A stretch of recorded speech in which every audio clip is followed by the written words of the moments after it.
So now you've done the dry fire drill, hopefully over and over and over again, and you've really worked on your reloading skill set. Now let's practice the live fire drill. And of course, we're going to use the same concept as we did with some previous drills called that progression of 4. So every time we mount the rifle and or reload it, we're not always going to fire a certain number of rounds. We're going to fire 1, 2, 3, 4, etc. Okay? Now when you do this particular drill, to set up for the live fire drill, you have to set the gun up in a certain manner. So what I'm going to do is I'm going to go ahead and lock my bolt to the rear just to make it easy, a little bit easier for me to load.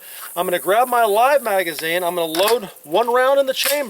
So now I have a live bullet in the chamber. I'm going to put my magazine back, and now with my empty magazine, I've got 2 magazines set up for this drill, 1 full of ammunition and 1 that was empty.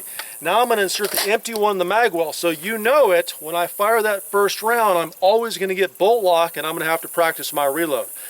Now, so I don't get in the habit of always just firing 1 round, doing a reload, firing another round, I'm going to work the progression of 4 concept. So let me go ahead and set up with my good stance position. Of course, everything that I did before still applies.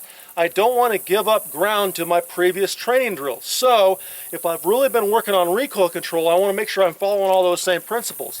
Toe positions in the right spot, strong hand is where it needs to be, support hand, you know all that good stuff because you've been practicing this.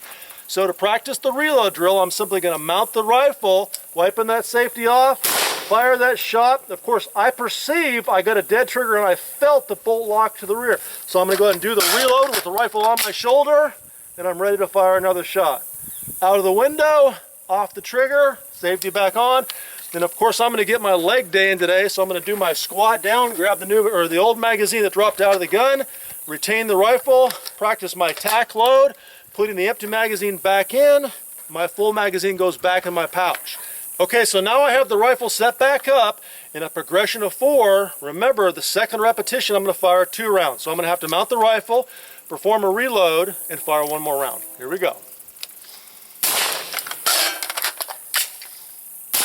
Following through on the scope, on the trigger. He's down, quick scan. Safety back on, squat down. Wipe that magazine off if you need to. Do my tack load. Notice I'm keeping my strong hand on the control systems. Progression of 4. I'm going to do my 1 round, reload, fire 2 rounds. Here we go.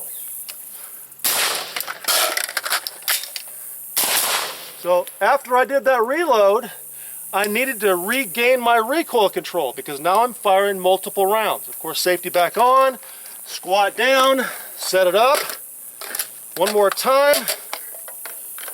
Progression 4. This is going to be mount the rifle, fire 1 shot, perform my reload, and fire 3 more shots. Here we go.